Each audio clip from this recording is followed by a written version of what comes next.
Donc je suis Éric Derian, je suis directeur pédagogique de l'Académie Brassard-Delcourt, qui est une formation en 3 ans au métier de la bande dessinée.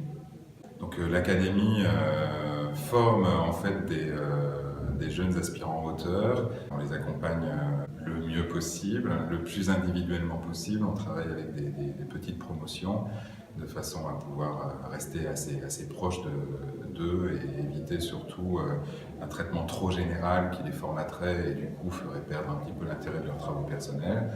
On appuie principalement dès la première année et pendant les 3 ans sur un principe très propre à la bande dessinée qui est une notion qu'on appelle la narration. Qu'est-ce qu'on raconte, comment on le raconte au mieux et surtout qu'est-ce que je raconte en fonction de ce que je suis capable de dessiner.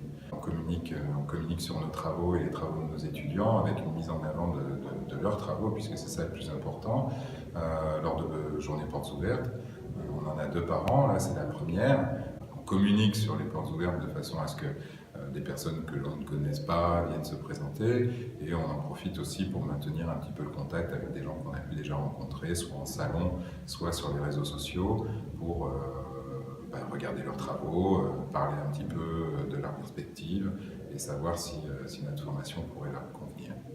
Alors, la particularité de l'Académie justement par rapport à d'autres formations, déjà dans un premier temps c'est d'être associé à une maison d'édition qui est en gros le premier groupe d'édition spécialisé indépendant, donc le groupe Delcourt avec les maisons d'édition Delcourt, Soleil.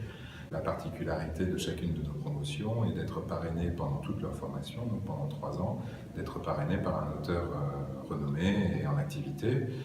Nous avons aussi une mission de communication sur la bande dessinée.